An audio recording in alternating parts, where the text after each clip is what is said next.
The lady wakes before the shutters have been opened, aware first not of any sound, but of the particular quality of stillness that fills her chamber in the hour before dawn. A stillness thickened by layers of silk and paper screens, by the deep folds of the bedding drawn up around her, by the whole quiet architecture of a residence built to soften every sharp edge the outside world might otherwise bring too suddenly into a sleeping room. She lies for a while without moving, listening to the faint creak of the wooden veranda somewhere beyond her chamber's outer screens, a sound made by nothing more than the morning's slow gathering warmth, working its way into timber that spent the whole night cooling, and to the more distant, barely audible stirring of the household beginning, degree by degree, to wake around her. In these first unhurried minutes, her mind moves loosely across the fragments of a dream already dissolving beyond clear recall, something involving a garden she did not quite recognize, and a letter whose exact words she cannot now retrieve no matter how gently she tries to draw them back. And she lets the dream go without any particular effort to hold it, understanding from long habit that dreams pursued too directly tend simply to dissolve faster, while those left alone sometimes linger a while longer at the edges of waking thought before fading naturally on their own unhurried schedule. A single bird calls somewhere beyond the garden's nearer plantings, answered after a pause by another further off, and she finds herself listening for a third call that does not come. The small, incomplete pattern settling into her awareness, the way small, incomplete patterns often do in this quiet hour, noticed without quite requiring resolution.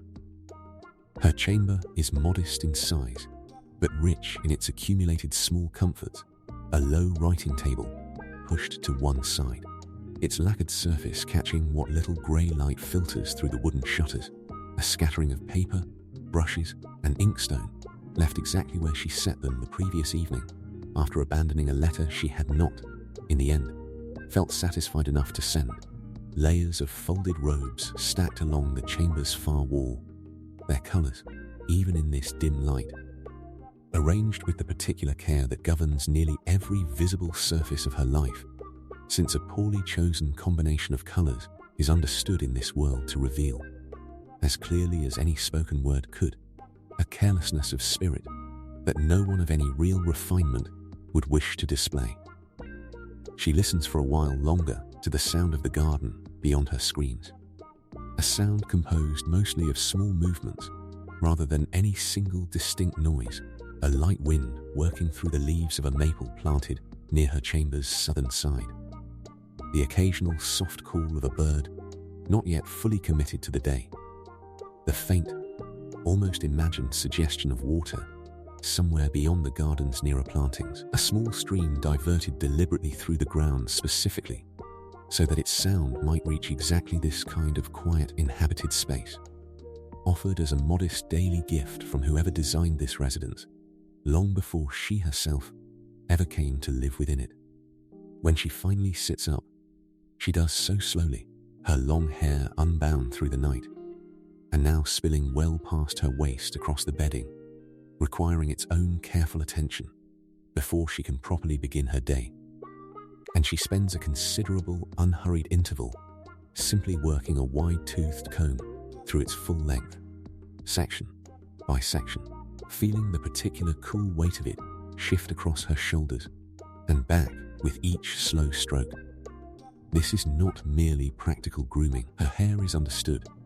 throughout the world she inhabits as one of the truest visible measures of her refinement, its length and glossiness a matter of real consequence to how she will be perceived by anyone who might glimpse even a portion of it beneath a curtain's edge or through a chamber's partially opened screen, and she tends to it accordingly with the same unhurried, exacting attention she gives to every other outward expression of herself. An attendant enters quietly once the lady has signalled, through no more than a soft word, that she is ready to be assisted further, and together they proceed through the long, layered process of dressing that will occupy a considerable portion of her morning. Robe after robe is drawn over her shoulders and carefully arranged, each layer chosen not merely for its own color, but for the way it will show, in a narrow visible band, at the sleeve and collar of the layer above it, a whole subtle language of combination and gradation that anyone of proper upbringing is expected to read at a glance, understanding immediately from the sequence of colors alone something of the season, the occasion, even something of the wearer's own mood or intention that day. The attendant works with a practiced, unhurried care, smoothing each layer flat before drawing the next over it, occasionally stepping back to consider the accumulating effect from a slight distance before adjusting some small fold that has not quite settled to her satisfaction. And the lady stands patiently through this whole lengthy process. Accustomed across years of exactly this same daily routine to the particular stillness it requires of her, her arms held loosely at her sides, her breathing settling into the same unhurried rhythm the task itself seems to demand. She feels, layer by layer, the accumulating weight of silk settling across her shoulders, a weight she has long since stopped experiencing as any kind of burden, finding in it instead something closer to a gradual, deliberate transformation, each added layer bringing her further from the loose, unguarded person of the sleeping hour and closer to the carefully composed presence she will present to whoever encounters her across the remainder of the day. Today, she has chosen, after some private deliberation the previous evening, a combination moving from a deep plum at the innermost layer through several graduated shades toward a pale, almost silver rose at the outermost edge, a sequence intended to suggest the specific transitional quality of the current season, neither fully committed to the deep colors of the passing autumn, nor yet ready to embrace the colder palette the coming winter will eventually require. Her attendant murmurs quiet approval as the final layer settles into place, and the lady herself glances down at the visible gradation along her own sleeve with a small private satisfaction, the particular pleasure of having judged a subtle thing correctly, a pleasure that exists almost entirely for her own benefit, and for the benefit of whoever might later notice and silently register the choice as evidence of genuine taste. The morning meal, when it arrives, is simple and unhurried rice, a small portion of dried fish, a few pickled vegetables, taken alone in her own chamber rather than in any shared hall, since the women of her particular rank and household generally keep to their own private quarters for most ordinary daily business, meeting others of the household only at specific times and for specific purposes, rather than moving freely through any shared communal space. She eats slowly, her attention drifting periodically toward the abandoned letter from the previous evening, still lying folded but unsent on her writing table, and she considers turning the matter over without any particular urgency, whether she ought to finish it properly today or set it aside entirely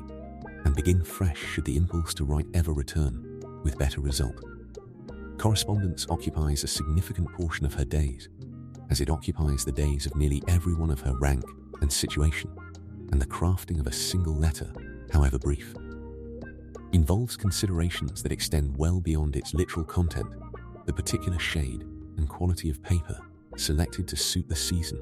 and the relationship between sender and recipient, the specific flowering branch or seasonal leaf that might be attached to the folded letter as a wordless commentary reinforcing or subtly complicating whatever the written words themselves convey. The calligraphy's own visible character, since the shape and flow of her brushstrokes will be read by any recipient of refinement as carrying as much meaning as the words those strokes actually form. She takes up her brush at last in the mid-morning light, having decided, after all, to complete the previous evening's abandoned letter rather than begin anew, and works through several careful drafts on scraps of practice paper before finally committing to the good paper reserved for a finished correspondence, testing different phrasings of a particular line concerning the recent change in weather, a line intended to carry, beneath its surface observation about autumn's advancing chill, a much less directly stated suggestion of her own private feelings toward the letter's eventual recipient. She considers, before selecting her final sheet, several different papers kept ready in a shallow lacquered box beside her writing table, each dyed a subtly different shade, and each suited, by long convention, to a slightly different mood or occasion,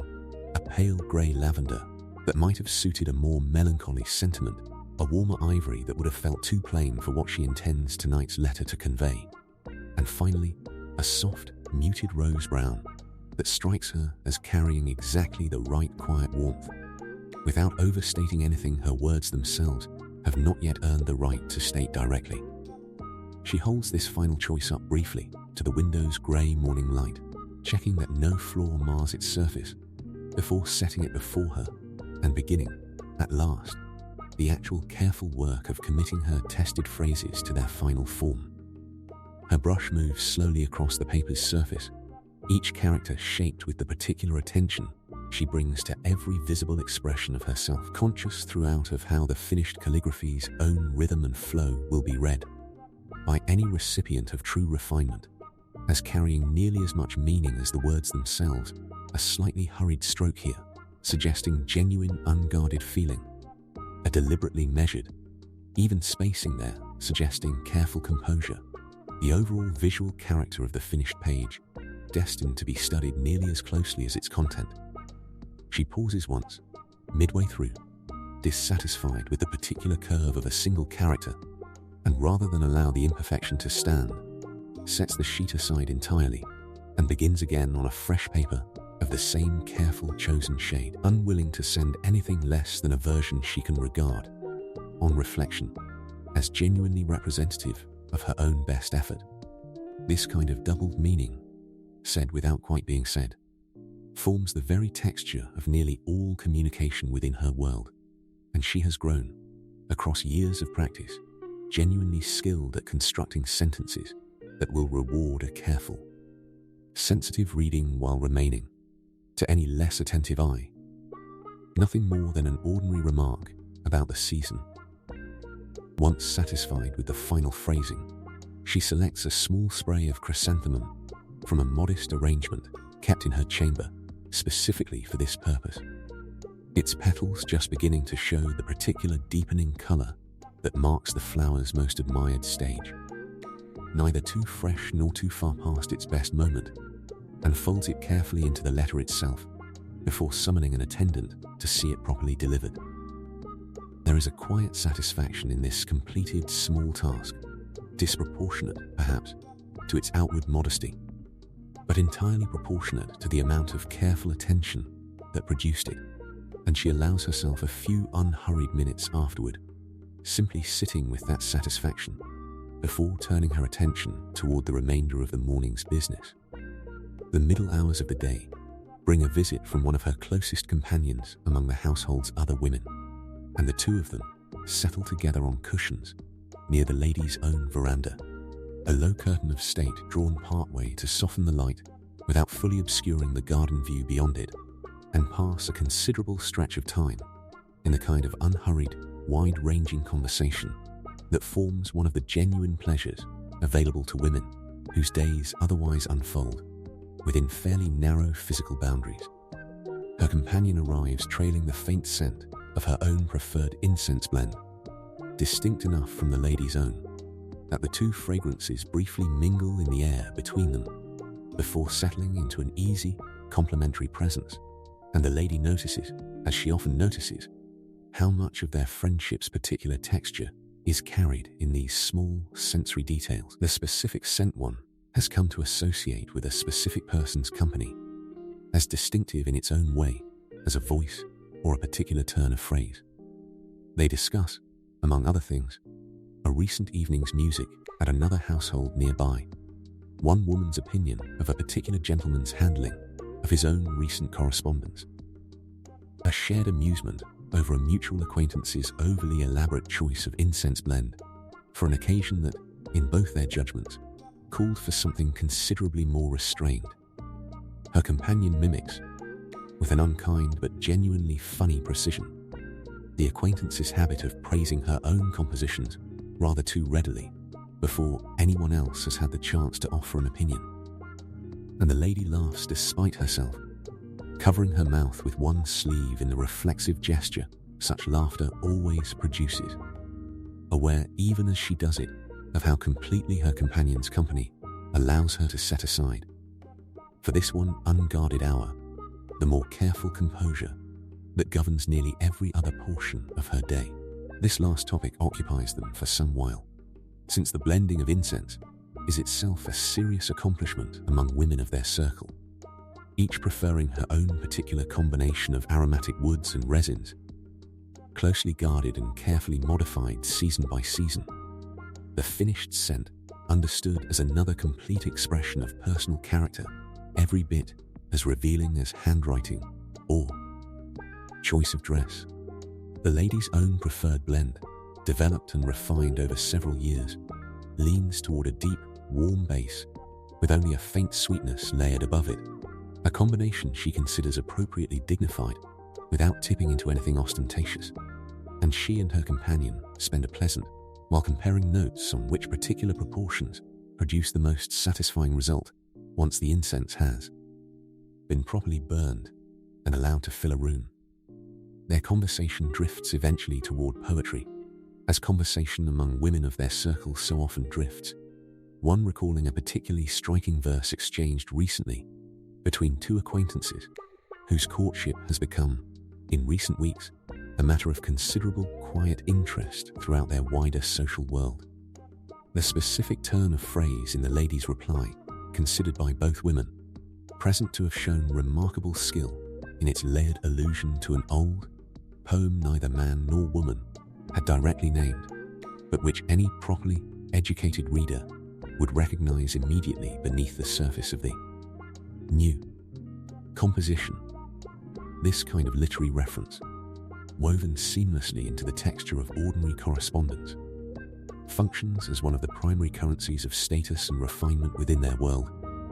and the two women spend some considerable time simply admiring the skill of the exchange, testing between themselves whether they might have managed an equally deft reply had either found herself in the same position. As the visit winds toward its natural close, her companion rises to depart, and the lady watches her make her unhurried way back along the covered walkway, connecting their respective quarters, the wooden boards giving their own soft creak beneath each measured step,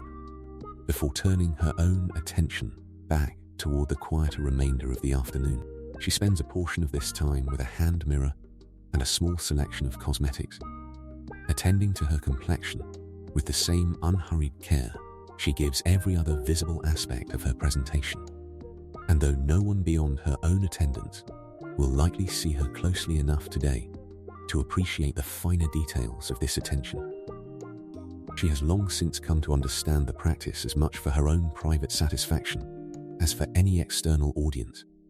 a small daily ritual of care that steadies her regardless of whether it will be specifically noticed by anyone else. The afternoon light, filtering through the wooden shutters and thin curtains that soften every window in her chamber, shifts gradually as the hours pass, moving from the flat, even grey of full daylight toward the warmer,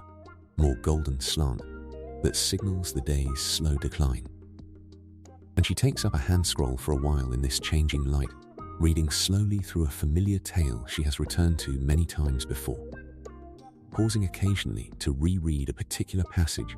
whose phrasing she has always found especially satisfying. Less interested at this point in the story's unfolding events than in simply savoring, once again, the specific pleasure of well-constructed language unfolding at its own unhurried pace. Toward evening, word arrives, carried by a young attendant, with the particular hushed excitement reserved for news of genuine social consequence, that a certain gentleman of the court has sent a head notice of an intended visit later that night, and the lady receives this news with an outwardly composed acknowledgement that gives away considerably less than the more complicated interior response the news actually produces in her. Such visits, arranged with varying degrees of advance notice and conducted always within a careful framework of curtains, screens, and indirect conversation, rather than any casual face-to-face directness, form one of the primary structures through which courtship and deeper relationships alike are conducted within her world, and the prospect of tonight's visit sets her mind moving immediately toward a series of small necessary preparations which robe to select for the occasion. Whether her chamber's arrangement of screens and cushions presents itself to best advantage, whether the incense currently burning suits the evening's particular character, or ought to be changed for something more deliberately chosen. She spends the remaining daylight hours attending to these preparations with the same exacting care she brings to everything else, testing the placement of a low curtain of state that will remain drawn between herself and her visitor throughout their entire exchange, since even an arranged and anticipated visit of this kind proceeds according to strict expectations of physical separation, conversation itself carrying the full weight of whatever intimacy the occasion permits, rather than any direct, unmediated presence. She has the curtain adjusted twice, first finding it drawn slightly too far to one side, admitting a narrow angle of view that seems, on reflection, more revealing than she intends to permit, and then finding the corrected position, testing it herself by having her attendant sit briefly on the far side while she checks, from her own seat, exactly what shape and shadow remains visible through the curtain's woven texture in the lamp's expected evening light. She selects, after some careful deliberation, a robe combination slightly different from the one worn earlier in the day, favoring now a deeper, more resonant palette suited to candlelight and evening rather than the softer daytime combination chosen that morning, and settles a small dish of her own preferred incense blend, where its slow, steady fragrance will drift naturally toward wherever her visitor will eventually be seated. She considers, briefly, whether tonight's occasion warrants a slightly stronger measure of the blend's deeper bass note than she would ordinarily use, weighing the desire to make a genuine impression against the risk of seeming to try too visibly hard, and settles finally on her usual careful proportion, trusting, as she generally trusts, that true refinement lies precisely in this kind of restraint rather than in any more obvious display. As full dusk finally settles over the residence, lamps are lit throughout the household, their flames casting the particular warm, shifting light that transforms every familiar surface of her chamber into something slightly softer and more mysterious than its daytime appearance. Shadows gathering deeply in the corners beyond each lamp's modest reach, the painted and lacquered surfaces of her furnishings catching small warm points of reflected flame that seem, in this altered light, to hold a depth and richness the flat grey daylight had never quite revealed. The visit itself, when it finally occurs, unfolds according to the familiar,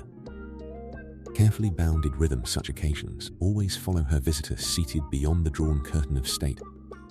close enough that his voice reaches her clearly, but far enough that no direct sight passes between them,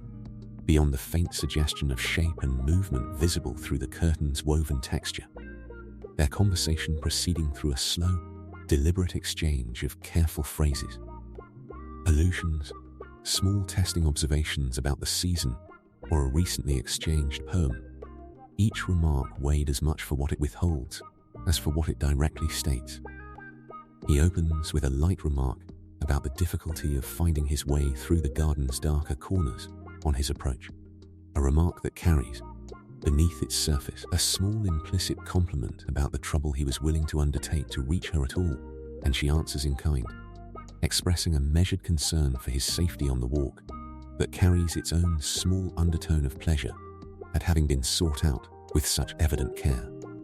The conversation moves gradually from this light opening towards slightly deeper waters, touching first on a shared acquaintance's recent misfortune, discussed with the appropriate degree of sympathy without lingering too long on anything genuinely painful, before shifting toward a more personal register as he asks, with careful indirection, whether she has given any further thought to a matter he had raised. Just as carefully, in an earlier letter, she answers slowly, choosing her words with the same deliberate attention she gives to any piece of correspondence, aware that her spoken reply tonight carries exactly the same weight and exposure as anything she might commit to paper, perhaps more,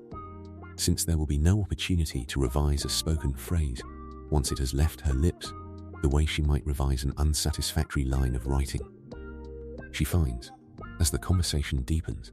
a particular pleasure in the challenge of it, the need to remain simultaneously honest and appropriately guarded, to suggest without confirming, to leave him with just enough encouragement to sustain his evident interest without committing herself further than she currently wishes to commit. She finds herself, across the unhurried length of this exchange, genuinely absorbed in the particular pleasure of a conversation conducted entirely through this kind of careful indirection, each response requiring real thought, real attention to nuance, a pleasure closer in character to the composition of a well-made poem than to any ordinary casual talk. And the hours pass more quickly than she had anticipated, the lamp beside her curtain burning down considerably by the time her visitor finally rises to take his leave, his own parting words carrying, as etiquette requires, a final small poetic flourish that she will spend no small portion of tomorrow morning considering how best to answer once he has gone, the residence settling back into its deeper nighttime quiet. She remains for a while longer near her own low lamp, turning over in memory certain specific phrases from the evening's exchange, testing them the way she might test a phrase intended for her own composition, curious what deeper implication might be folded within a particular observation he had made about the moon's current phase, an observation that had seemed, in the moment, to carry rather more weight than its surface content alone would suggest. Her attendant returns quietly to help her prepare for sleep, unwinding the elaborate arrangement of the evening's robes layer by careful layer, each one folded properly and set aside for tomorrow's use, until at last she is settled once more into the simpler night garments in which she began her day, her long hair once again loosened and spread carefully across the bedding behind her, so that it will not tangle unduly through the night's rest. She lies for a while in the near darkness, the single remaining lamp burning low in its stand near the chamber's entrance, listening to the residents settling fully into sleep around her, the faint creak of the veranda boards, now cooling rather than warming, the soft distant call of some nightbirds somewhere beyond the garden's nearer plantings, the barely audible suggestion of the diverted stream continuing its own small unhurried course through the grounds, indifferent, as it has always been indifferent, to whatever human business the evening's visit may or may not have advanced. A light autumn wind moves through the maple outside her screens, its dry leaves producing a soft, continuous whisper that rises and falls in loose, unhurried waves, neither urgent nor demanding, simply present, the way it has been present through every night of the season so far, and will likely remain present for some while yet before the tree finally surrenders its last leaves to the coming winter. She thinks, drifting slowly towards sleep, of the letter completed that morning and its small, careful fold of chrysanthemum, of her companion's visit and their shared amusement over incense and poetry, of the evening's careful exchange through the drawn curtain, and the particular observation about the moon still turning gently in her memory. And none of these thoughts arrive with any great urgency, simply surfacing and softening again in loose succession, each one a small complete pleasure of its own, unconnected by any larger narrative beyond the simple, layered fullness of a single ordinary day lived with genuine attention to its smallest details. She thinks, too, of her companion's laughter earlier that day, of the particular ease of that unguarded hour compared to the careful, measured exchange of the evening's later visit, and finds a quiet contentment in holding both kinds of pleasure equally in memory, understanding that a well-lived day need not choose between the comfort of easy, familiar company and the more demanding, more delicately rewarding pleasure of careful, indirect exchange, that both belong equally to the full shape of a life attended to with proper care in all its varied hours. The lamp beside the chamber entrance flickers once, very faintly, as some last small current of night air finds its way past the outer screens, and she watches the small movement of light across the ceiling's dim wooden beams without any particular thought attached to the watching. Simply the quiet pleasure of noticing, the same quiet pleasure that has structured nearly every hour of her entire day. From the careful gradation of her morning robes, to the chosen fold of an evening chrysanthemum, to the weighed pause between one spoken phrase and the next during tonight's careful exchange. Beyond her chamber's outer screens, the whole sleeping residence holds itself in the same deep hush that greeted her own waking many hours before. The garden's small stream continuing its unhurried course beneath a sky she cannot see from where she lies, but which she knows, from long habit, holds by now a moon well advanced past the specific phase her evening visitor had found occasion to mention. Its light falling softly across dew already gathering on the garden's autumn grasses, across the maple's dry whispering leaves, across the covered walkway where her companion's footsteps had creaked so lightly only hours before, across the whole quiet architecture of screens and curtains and carefully graduated silk that has structured, with such patient, exacting care, every single hour of her long and fully lived day. Her breathing slows further, matching itself unconsciously to the soft, continuous whisper of wind through the maple outside. And as sleep finally arrives, gently and without any particular resistance, her last drifting awareness is not of any single event from the day now closing, but simply of the letter already sent, the incense already chosen correctly, the robes already folded properly for tomorrow, everything in its proper place, everything attended to with the same unhurried care that will tomorrow begin the whole patient sequence again, exactly as it began this morning, and exactly as it will continue, season after graduated season, for as long as the residence itself stands and the small diverted stream continues its own quiet, unhurried course through the sleeping garden beyond her screens.